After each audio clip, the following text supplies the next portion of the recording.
So we're going to tackle question 15, higher paper 1, 2012. We have a vector times a positive number, and we're in 3 dimensions.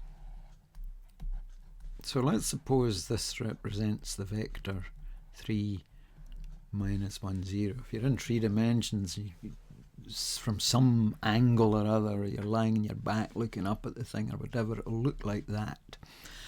Multiplying by some positive number, if we multiply by a half, we'll get a vector that's half the length of that original one. If k was 2, if we multiplied that vector by 2, we'd get a vector that was twice the length. So notice they're all parallel and going in the same direction. So multiplying by a positive number does nothing but alter the length of that vector. The other thing we should know about how do we determine what the length of a vector is, because it's crucial that we find out the initial length of this vector before we multiply it by k. Well, the way we do that, and remember 2 straight lines on either side of a vector means the magnitude or length of that vector. Just basically an extension of Pythagoras' theorem into 3 dimensions, a squared plus b squared plus c squared. So we square each of the components, add, and then take the square root. That gives us the length of this.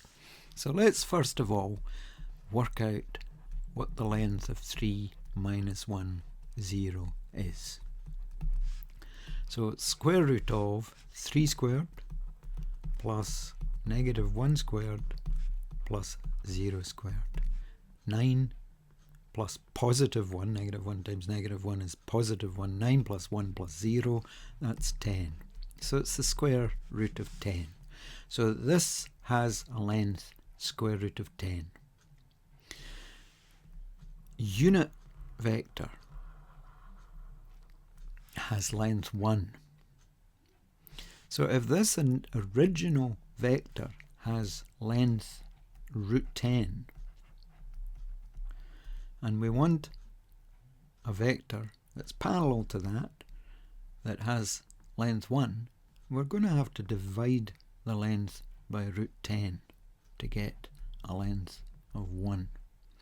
In other words, we have to go 1 over root 10 times the length of that vector. You can see what's going on there. There it is. There's 1. So k times the length of that vector gives you 1. K has to be 1 over root 10. Another way of thinking about it is that that vector there has length 1. There's a complicated way of doing it. Each of these components gets divided by root 10. 0 divided by root 10 is 0. But if you want to work out what the length of that is, then you could take 3 over root 10 squared plus negative 1 over root 10 squared plus 0 squared. There's a very complicated way of doing it. 3 over root 10 times 3 over root 10 is 9 over 10. And negative 1 over root 10 times negative 1 over root 10 is positive 1/10. And that's just 0. So we've got 10/10, square root of 10/10. The square root of 1. Just 1. I mean, that was basically unnecessary, but it was fun.